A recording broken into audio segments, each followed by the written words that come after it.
Okay, thank you everyone for attending. So today's talk, we have research professor, assistant professor from University of Connecticut, Professor Thi Nguyen, and the talk of today will be on frequency control and stability for low inertia systems. Professor Ha received her PhD in electric power systems from DTU in Denmark in 2018. And she has worked as a visiting scholar at UCSD, the University of California, San Diego, in the SENTRY research, and also as a postdoc at DTU. She's currently an assistant research professor at the University of Connecticut, UConn, where she leads the real-time digital simulator power grid testbed and support research projects related with integration of renewables into the power grid, cybersecurity, and power grid resilience.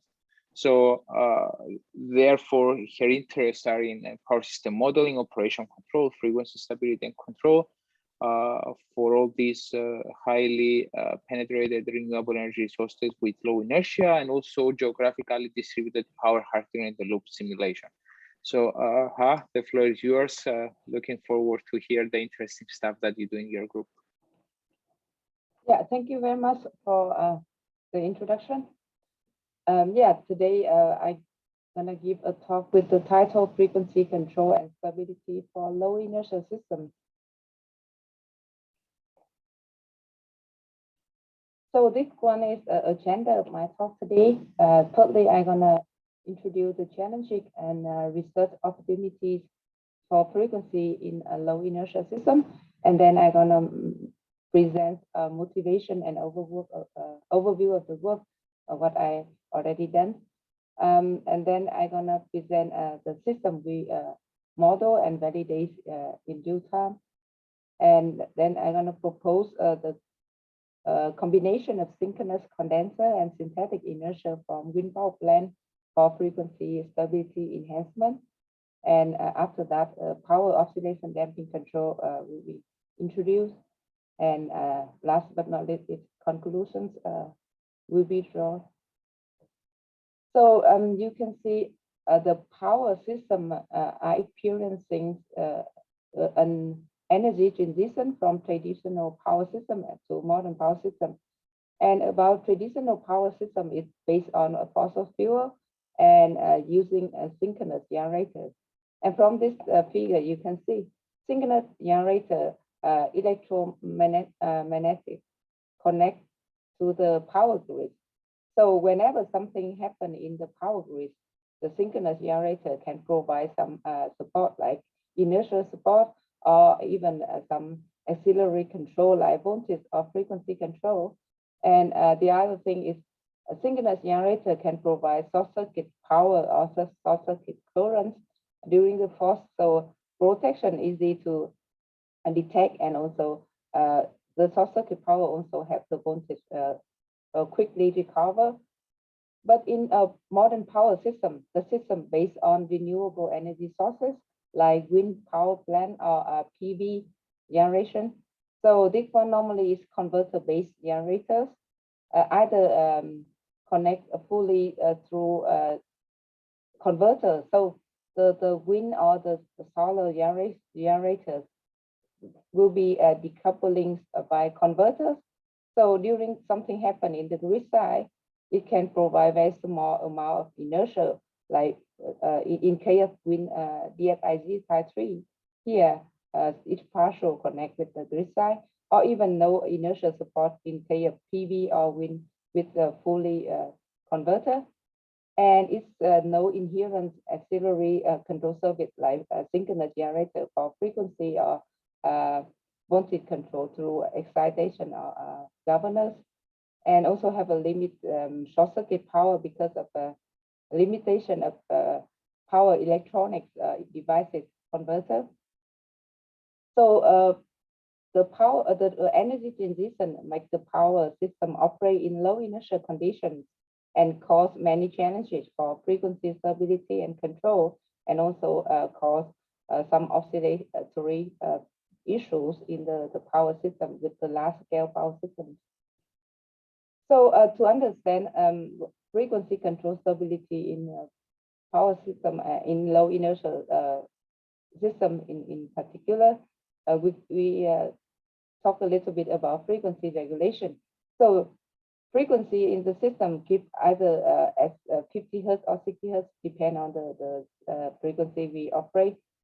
So the frequency gonna balance if the demands and supply balance. You can see from this figure.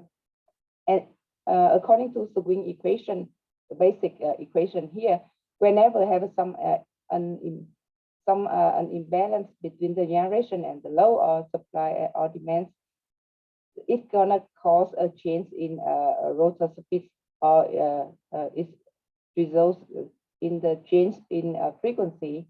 And this figure show a frequency response during a low increase or the generator loss. So at the normal condition, the frequency operate around 50 hertz in the case. And then after when the disturbance happen, for example, low increase, and the frequency, there's some imbalance, power imbalance happen, and then frequency tries to drop. And to evaluate the frequency response in this case, 3 different indicators would be a concern. Thirdly, is rate of change of frequency, how fast frequency drop in first few seconds. And the second one, frequency nadir, is how low frequency drop in this event. And the third one is a settling time, how fast frequency gonna recover after the disturbance. And this figure show the frequency response with the same disturbance with different inertia constant. And you can see from this figure, the lower inertia constant results a higher rate of change of frequency and larger frequency deviation. And also operate in poor frequency support, the frequency also experience some oscillation. And you can see this one caused by power oscillation in the system. So some power system already face some challenges during operate with high penetration of renewable energy, like Australia. In September 2016, a frequency collapsed in the whole system due to high penetration of renewable energy, and also insufficient reserves during the disturbance. And some article mentioned about that, and they mentioned like South Australia's renewable heavy power mix was a factor in the blackout in September. In Central Europe, a lot of study mentioned about frequency characterization of the system. It's good to mention here, Europe have some kind of large scale system connect different grids, different countries. It's called continental European power system. And they mentioned like frequency characterization of interconnection system remains acceptable when the inertia reduced at the moment. But in case some disturbance happens, so some system, some country need to operate isolated, and then the results of power imbalance and in low inertia condition may cause a system blackout. And this figure show a low inertia condition with low consumption condition can cause undamped oscillation. This one, it happened in December 2017. And another system is Nordic system, is with 5 different countries in northern part of Europe. They also try to increase renewable sources and decommissioning the conventional power plant. And they mentioned like it's very challenging for them to maintain sufficient inertia to operate the system in a secure conditions. And in US, in Southern California, 1200 megawatt solar disconnected because of the frequency issue when disturbance happened in the system. As you can see more information from this link. So you can see a lot of power system already facing the challenge when it operates in low inertia conditions. And the research community so far, they propose some potential solution, and we can see I list here some potential solution and some research opportunity to be continued in that topic. So firstly, they propose synchronous condenser, because synchronous condenser is somehow is a synchronous machine. So in the future, when we try to phase out our synchronous generator, so we can repurpose synchronous generator like synchronous condenser to provide inertial response for the system to improve the system strength and also improve significantly raise of general frequency during the disturbance happen. And the other one is synthetic inertia or virtual inertia with different terms at the moment, research community call it. And normally synthetic inertia is from inverter-based resources or converter-based resources, either wind or solar or battery. And there are different control strategies proposed at the moment. Firstly, they try to imitate the inertial response from a synchronous generator, like based on DFDT. So they're gonna measure the frequency or the speed, for example, in the generator side, and then they use DFDT or the omega DT to calculate the change of the speed or frequency and multiply with the gains it represents our inertia of the system and provide the signal add to the reference or the set point of active power for the converter to change the set point of the converter when the system have some disturbance happen. And the other one is root control. So they try to mimic the primary control, like the governor of the synchronous generator. So they calculate the frequency deviation and multiply with the gains, the root gains, and add to the set point of active power of converters here. And the other strategy proposed is deloading control. So it tries to form wind power plant or PV operate as a suboptimal power point tracking. So normally it operates follow MPPT, maximum power point tracking. But in this case, they try to form the system operate suboptimal points. And then during disturbance happen, they're gonna operate the wind or the solar at the maximum power point tracking.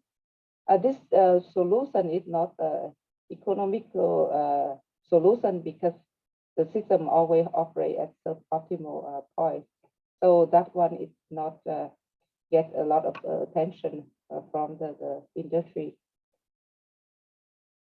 The other thing is energy storage. At the moment, some systems already use some pump hydro storage, thermal storage, or battery or compressor air, different storage system. So this storage system can be incorporated in frequency control service to support frequency during disturbance. However, this technology is a very expensive solution, and maybe more research need to do more research to use it in a more efficient way. And the other thing is demand side response or demand side control. So we try to control the demands in the consumption side to support the frequency. And this one normally we try to reduce the demands in the customer side. And we also heard about the load setting or something like that. It's also considered here. It's demand side response. And however, the demand side response, you need to work with the consumption side to make sure like they agree to participate in the demand response agreement. We also need to have a data management system to make sure everything works smoothly. And at the moment, this one I propose a lot, but more research needs to be done to make sure everything works well. That one is 4 different potential solutions. the research community proposed at the moment. And now I'm gonna present some work I already done for this topic. We work on a project called Synchronous Condenser Application, or SCAP project. So this project tried to look at different issues for modern power system or future energy system, and try to use synchronous condenser to provide some service for the system in terms of frequency control and stability. Thirdly, the project gonna consider a system frequency and inertial characterization for the future energy system, and then propose the new controllers for frequency stability enhancement, and develop some hardware envelope testing for validation, and also try to optimal properties of synchronous condenser. So the work represent through these diagrams. So we focus on short-term frequency stability for low inertial system. To improve the rates of change of frequency, we use synchronous condenser. To improve the frequency nadirs, we use synthetic inertia from a wind power plant in this study. And we to improve the oscillatory issues and settling time, we design power oscillation damping incorporate with the synchronous condenser to improve the frequency stability and also oscillatory issue, and to use to training to optimize the parameter for POD. We sometimes use software envelope. Gonna use RTDS with MATLAB and OPC to make the glow loop to optimal the parameter for POD. I'm gonna present in detail. Next slide.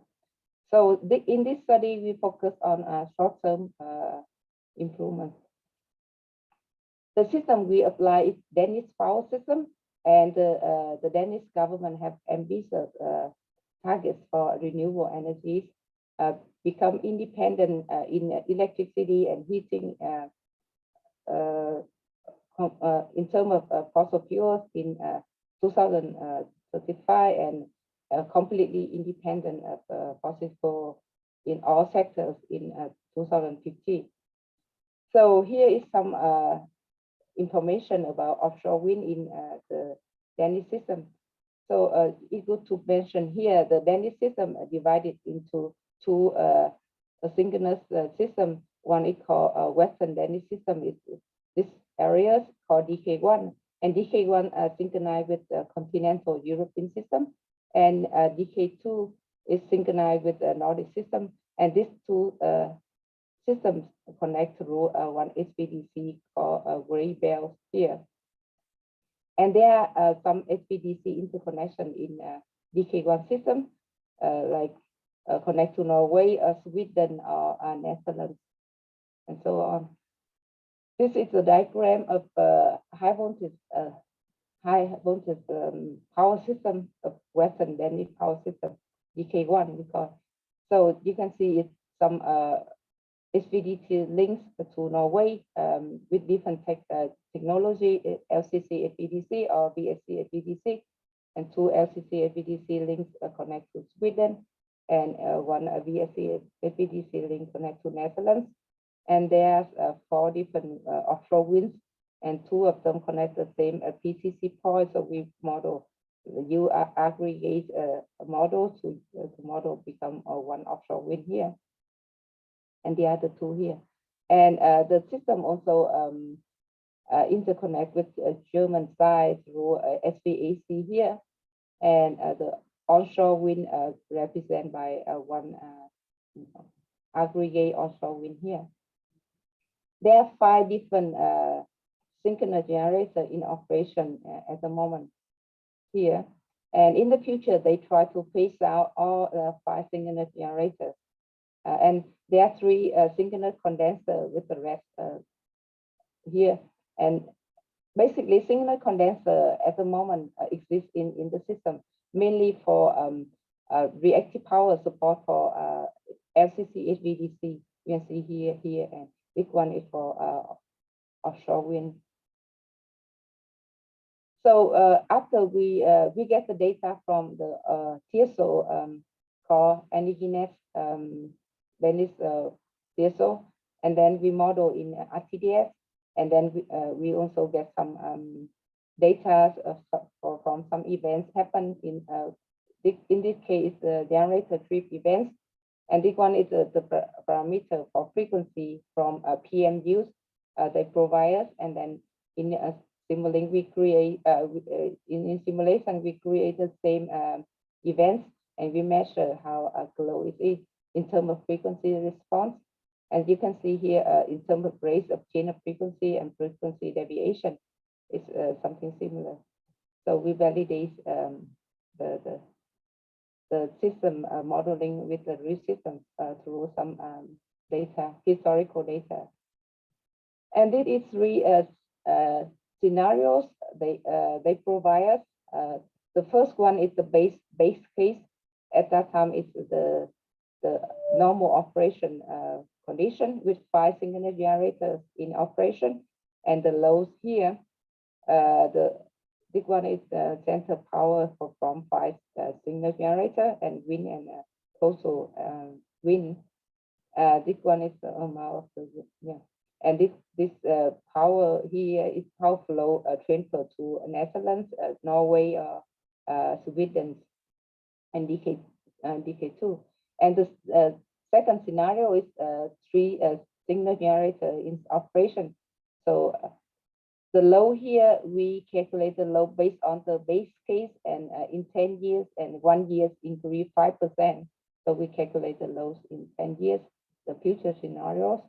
And there are 2 future scenarios with 3 synchronous generator in operation and no synchronous generator in operation.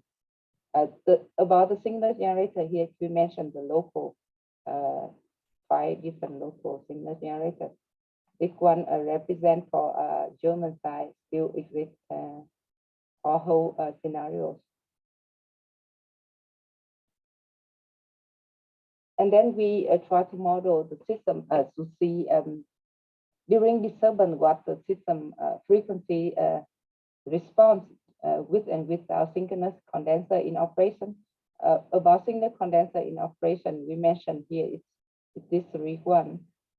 And you can see frequency response with the red curve with synchronous condenser in operation.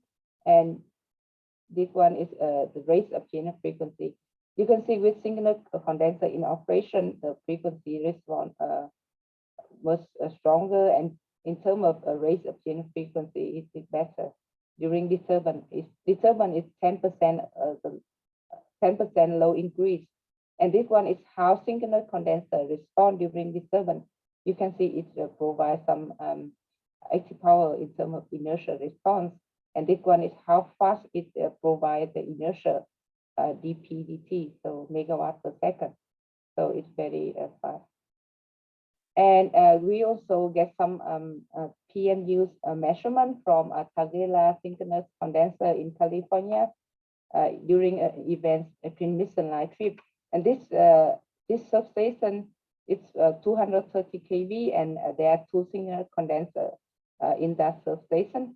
And during the events during Mission Line trip, and here is frequency response and how the synchronous condenser provide inertial response in terms of active power. And the response here, something similar with the response in the simulation. And you can see synchronous condenser weekly provide the inertial response for the system to have frequency stable. And then I designed the synthetic inertia or virtual inertia for a wind power plant, because you can see there are many offshore wind in the system. And from literature reviews, we can I already present there are different strategies, control strategies for synthetic inertia. And here we combine 2 different loops. One try to mimic the inertial response of the synchronous generator with DFDT, and the other one for group control or primary control. These 2 combine, and then add to the torque reference to control the torque of the generator, wind generator. And here I also design for activation schemes. So we try to compare the frequency of the system. If the frequency of the system within the range, allowable range, and the rotor speed of the wind generator less than the minimum allowable speed, so the system not gonna activate synthetic inertia, and if out of this range, it's gonna activate the synthetic inertia to provide synthetic inertia during frequency disturbance happen in the grid side. And here there are two gains need to pay attention when you select. So K in is for DFBT. So DFBT normally is very fast and first few seconds of the events. So if we select these gains, it's high gains, so it can cause very stress in terms of mechanical stress for the turbine, try to accelerate or decelerate the speed. So it can cause a mechanical stress for turbine. And frequency deviation, look K-troop in this case we select based on the group control of the synchronous generator from 5 to 12%. And pay attention in case of high frequency deviation. If we use high K-troop gains, we can make the turbine drop very, decelerate very low, and then unable to recover after disturbance. And this one is some response with different synthetic inertia control loop. The green one is without any controller, the red one with only DFBT this loop, the blue one with the second loop with droop loop, and the black one with both with two. And you can see if only you DFBT, it can improve raise of chain frequency, because this one is just based on DFBT, and it just happened for a few seconds, and it's not that much improvement in frequency deviation. But with both DFBT and frequency deviation, it improves in terms of frequency deviation and also raise of chain frequency.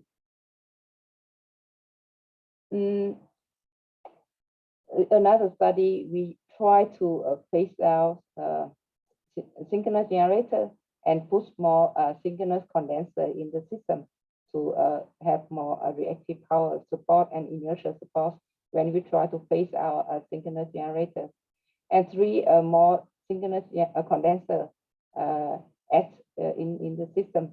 The location is based on the load flow calculation to see which location we need to ask more reactive power compensator or compensation. Is some kind of voltage based on the voltage magnitude. It's low in power flow. So we put 3 locations here. So the system has 6 synchronous condenser in operation at the moment.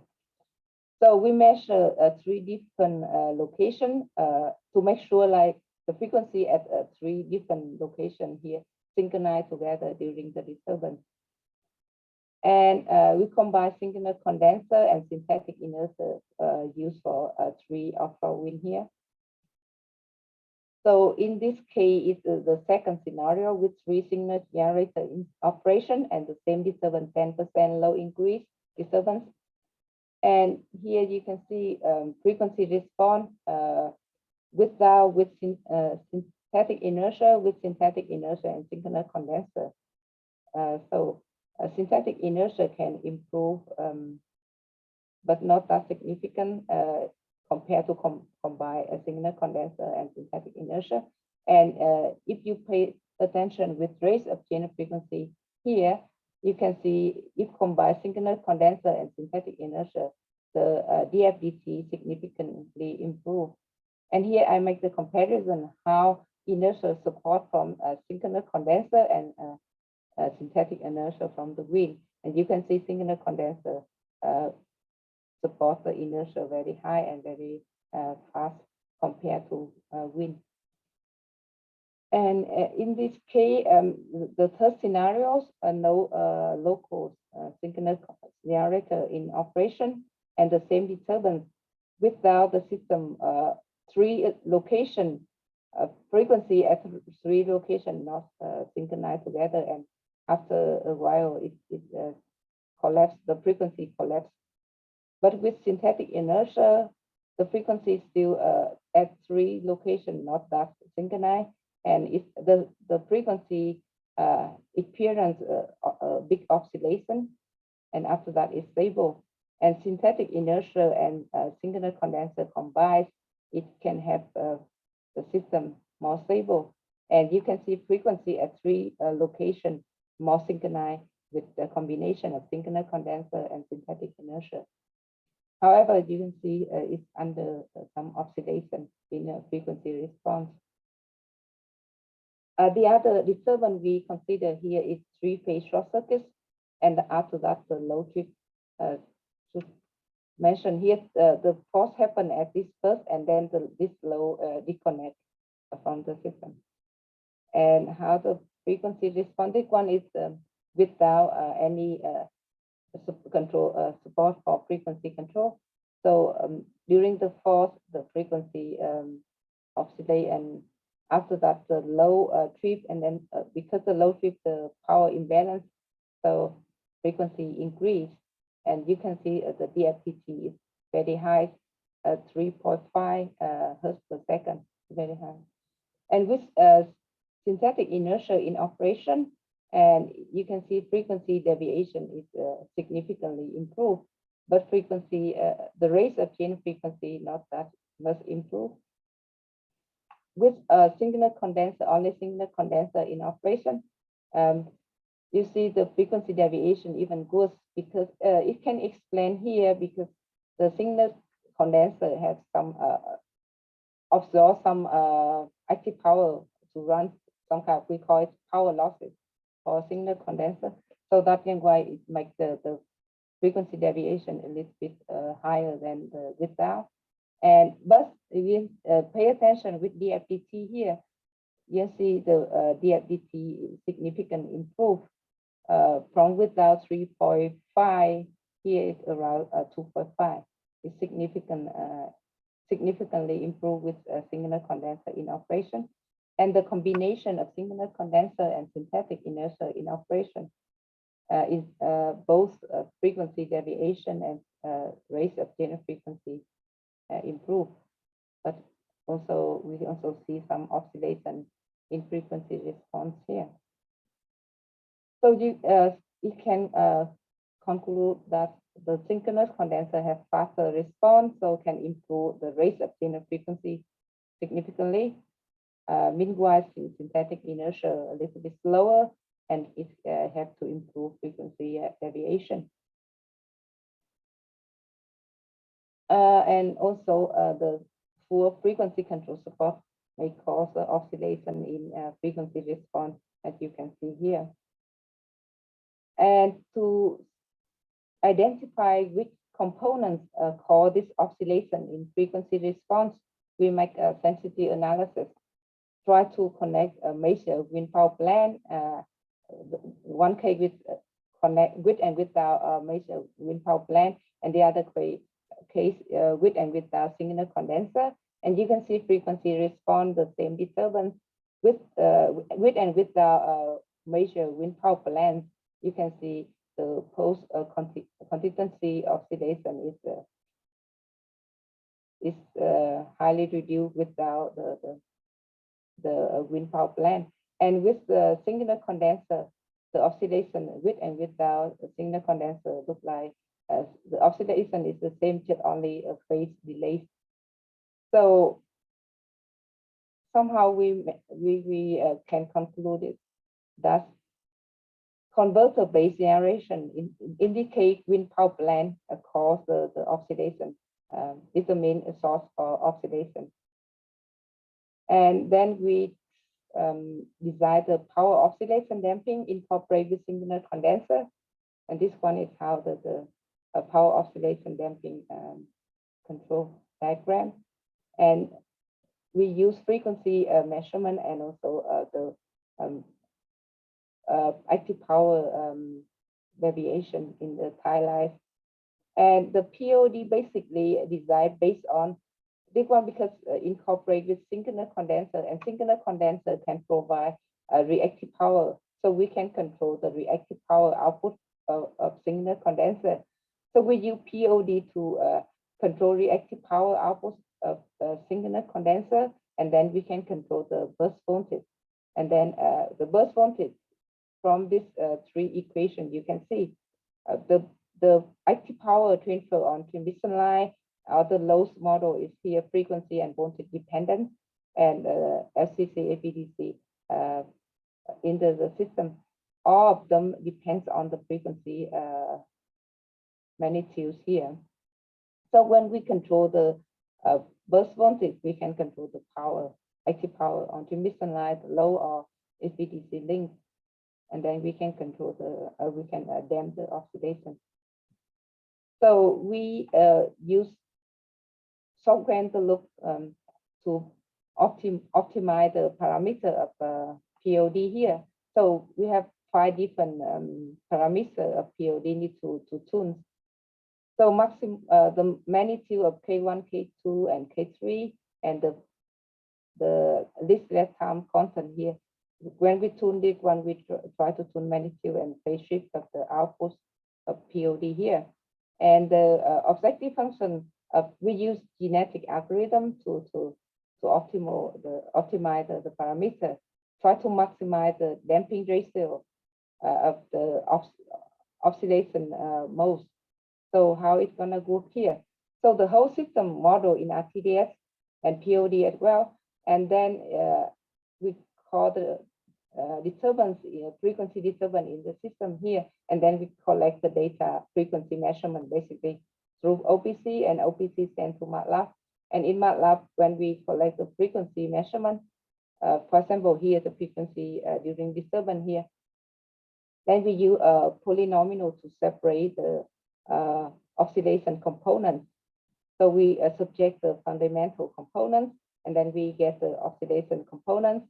And from here, we use a Brownian analysis to extract the feature of oscillation modes like frequency or damping ratio. And then we use a genetic algorithm to try to maximize the damping ratio to find the optimal parameter for POD. And after that, send back to RTDS, update to RTDS, and then run the simulation again and collect the same feature, the same patterns, and then this closed loop operate, and then can convert to an GA certified with some criteria.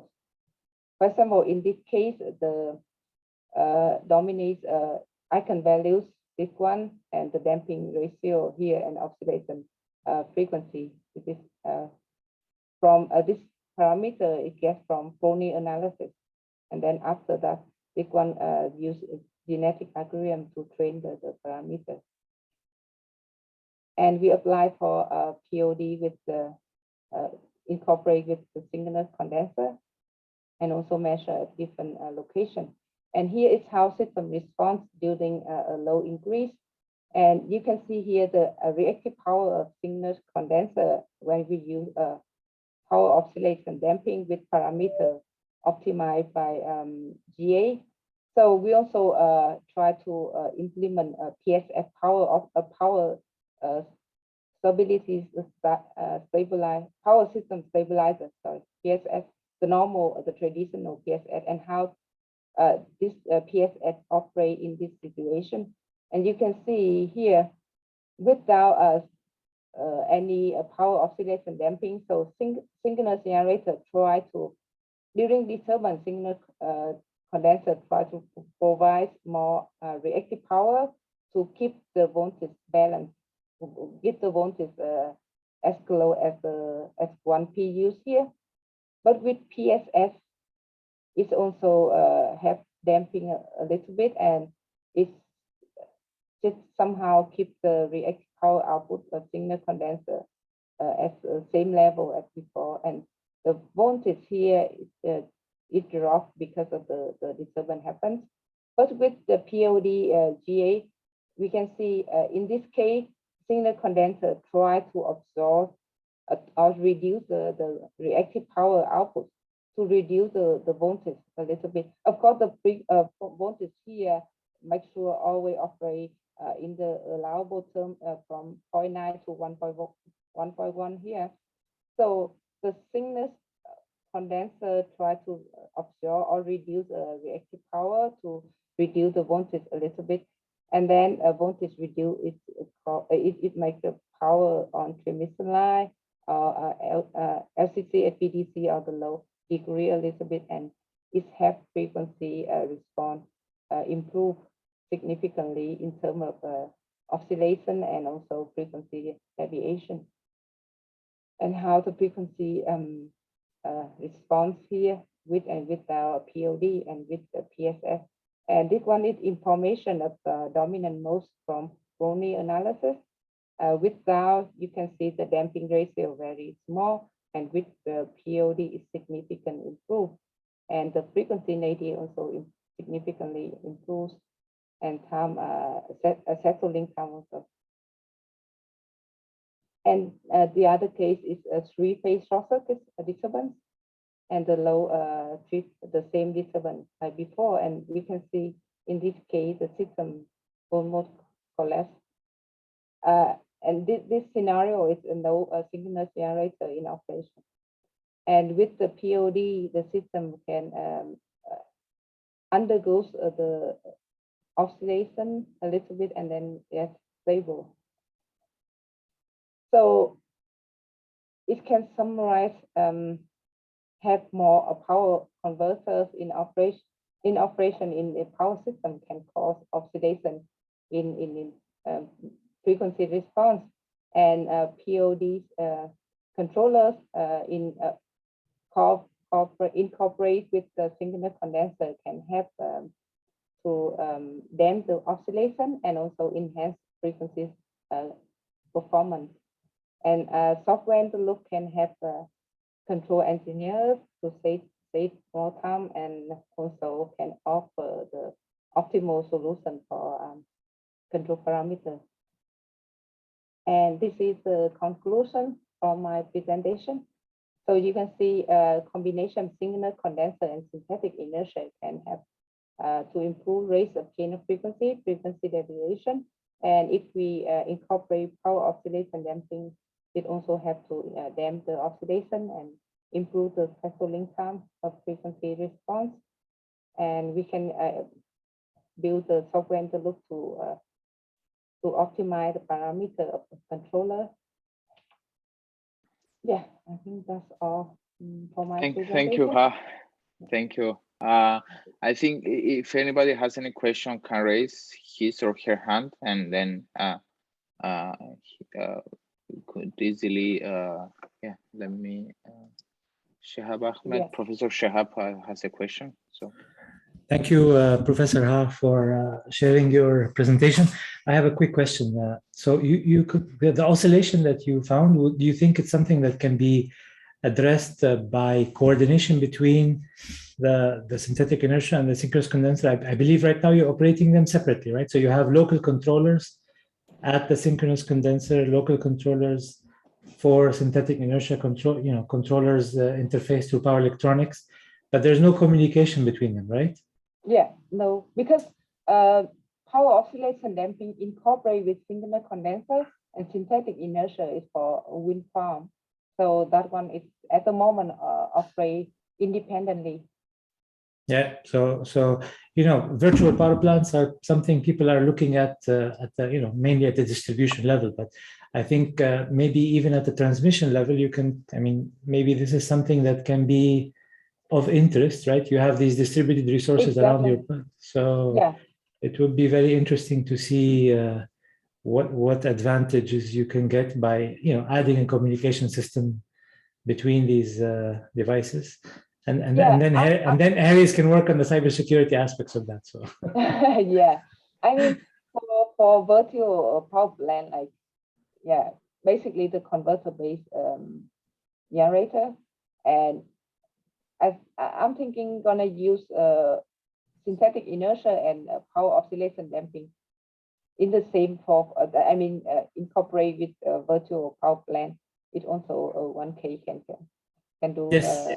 research. Yeah, it's very good point.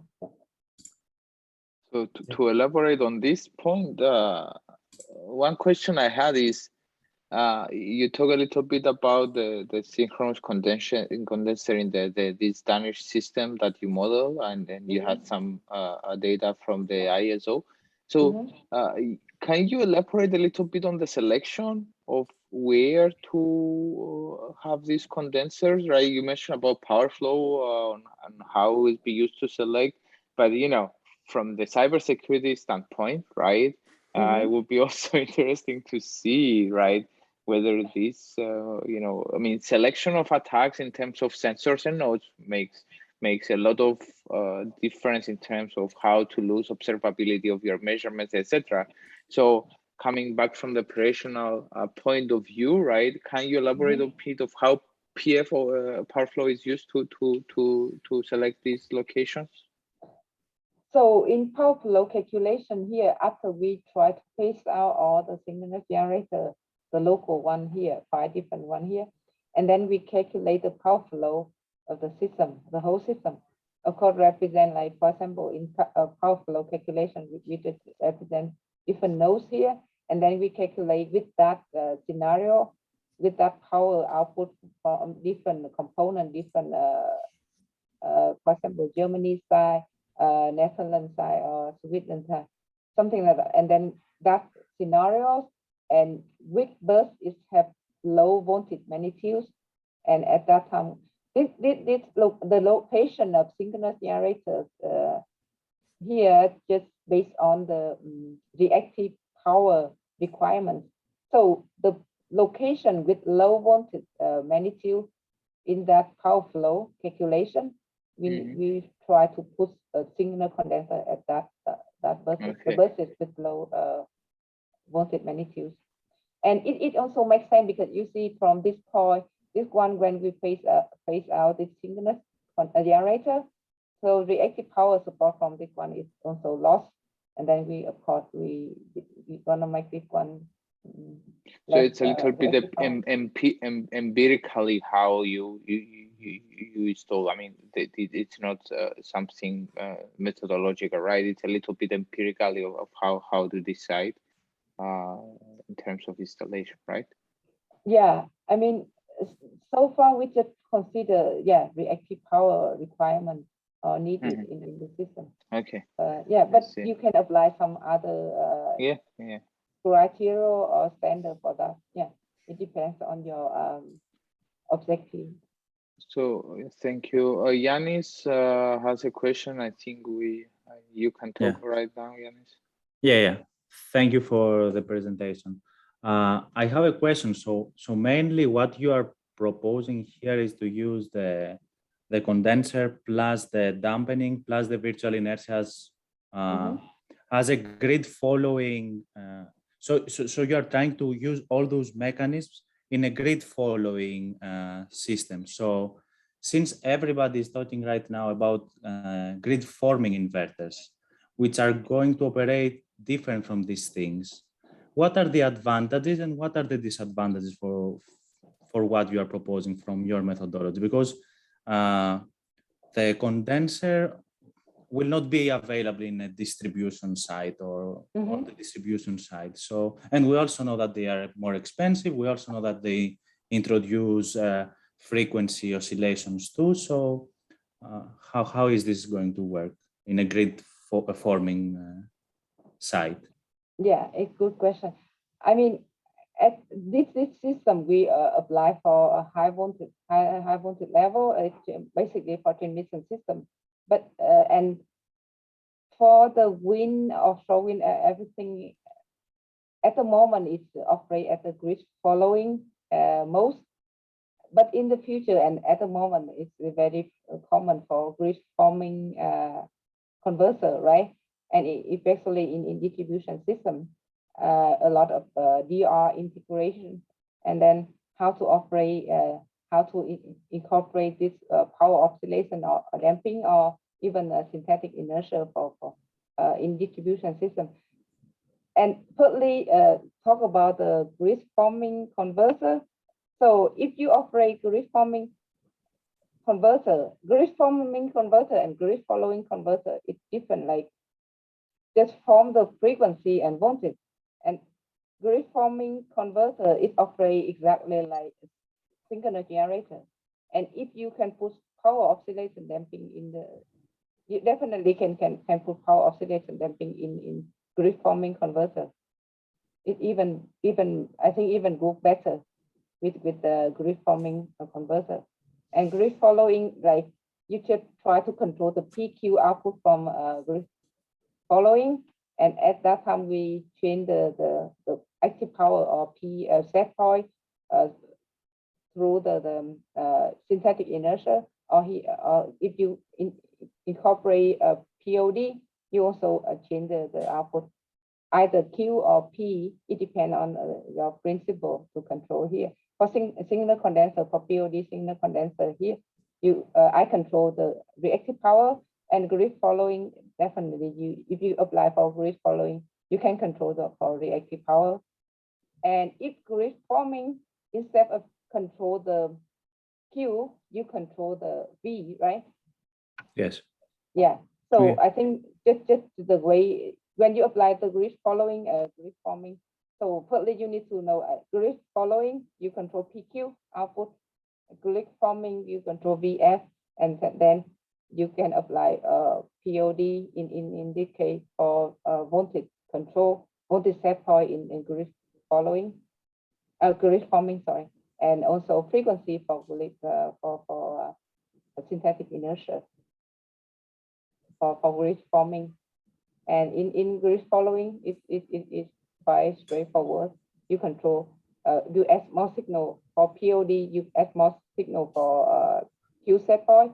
For synthetic inertia, you add the signal to P set point. Is that clear? Yes, thank you. And also, I also wanted to ask, so since in order to do this dampening, you need to train your model and then follow like the pattern in order to take out the oscillations from your system, how is this going to happen in real time? For example, how are you going to compensate the frequency deviation, oscillation, whatever, in a real time scenario? What do you mean? Like is your system being trained offline and then it applies your POD algorithm, or it cannot do it in real time and based on the scenario and based on the current setup of your system, accommodate the frequency and take out the frequency oscillations of it? Yeah, I mean, this one we try to simulate the system in real time and then make different scenarios. But when we make the training for example, the parameter there, we have some kind of the range of frequency for that oscillation. So, like in the real time system, you don't really know like what is the frequency, exactly the frequency oscillation, right? Yes. And then, yeah, when we train, make the training for that oscillation, power oscillation damping for the parameter set, we try to train with specific. We create different disturbance, and we find out like the certain range of frequency. Like here in this case, it's 0.8 to 1.5 hertz. It's what we train. But definitely in real time, somehow the frequency oscillation may be out of that range. So in that case, we cannot cover. I think it can also damp a little bit, but it's not that good as the range I already trained. Okay, I was mainly asking that because now with the self-healing properties that DERs and distributed system will be required to have, being able to very fast take out of your system the oscillations is very important, and having like a fast acting fast-acting like compensation algorithm for the oscillations is very important for every DR. That's where mainly my question was from. But yeah, thank you. Yeah, thank you. Thank you, Yani. Lalit, Yes. I'm not sure if, yeah. Yes. Can you introduce a little bit yourself and then ask your question? Yeah. Yeah. Good evening to all. Yeah, I have a quick question. Did you consider the optimal location finding in your study also before placing the synchronous condenser? Yeah, thanks for the question. As I already answered, Harris, Okay. the position of synchronous condenser, the last three synchronous condenser, 4 to 6, basically we try to put the synchronous condenser at the location when we run power flow calculation with the location with low voltage magnitude compared to the others. So basically based on the reactive power requirements. But like if you have other criteria, of course you can apply for here. Like you can run power optimization and then power flow optimization and see which one is the suitable one. Okay. So when you compare the performance of synchronous condenser with PSS, so are they placed at the same location or different location? The same location, the same like here, when I make the comparison PSS, I use PSS and incorporate with synchronous condenser. So instead you POD, I use PSS. So, but for PSS to place, you need exciter, right? Or how are you placing? Excitation, yeah. Synchronous condenser also have excitation. They don't have governor, but they have excitation. Okay, they have excitation, right? Yeah. Can you move to the slide in which you have shown the damping comparison in the table? Yeah, this one. Yep. So damping has improved to 0.29. Okay, 14. This. It also improved, but not that significant. So can you tell me which one is associated with 0.29? Can you repeat it? Which one? Which one graph, which one curve is associated with 0.29? The blue one, right? 0.29. This one, the blue one. Blue one is associated with 0.29 damping. Yeah. And the remaining blue one with POD here. Okay. So with the black one with PSS, the black one, the red one, and then the red. and POD with blue one. Okay. Yeah. So it is 0.092 damping and the blue one is 0.29. Yeah. Okay. That's we collect from Brownie analysis. Like we collect the measurement here and then you like I mentioned from this one. So we try to separate the fundamental components and use oscillation component, and after that you did one for Brownie analysis to extract the frequency, the damping ratio, and we get this one. And yeah, frequency maybe is easy to measure. Thank you. Okay, thank you, Lalit. I think we're just on time, right? There is just 1 minute. Let me ask a very quick question, right? Not very technical, but it's a problem that we all face, right? Mm-hmm. Was it a project, right, funded to get the data and the interconnection details for the modeling of the DK1 system that you mentioned, or how easy or how difficult was to get? I mean, topology, I guess it was generic enough from what I saw in the model, but some of the details and the parameters of, you know, the HVDC links and generation parameter, how difficult or easy it was to get access to those details? We work, this project is collaborate between this my former university, DTU, Siemens company, and TSO, Energiness. So they provide us the PSCAT file. They use PSCAT to model the system, and then they provide us the file for current scenarios, future scenarios, that kind of thing. All the topology of the system they already have in the PSCAT file. But good to mention here, first of all, VSC HVDC or LCC HVDC. LCC we have the controller, but VSC HVDC, that kind of thing we use some kind of genetic model, generic model, because this one belongs to some kind of manufacturer, and it's confidential. And then so did they kind of validate some of these? Okay. In VSC here, the Norway one, it's already in operation.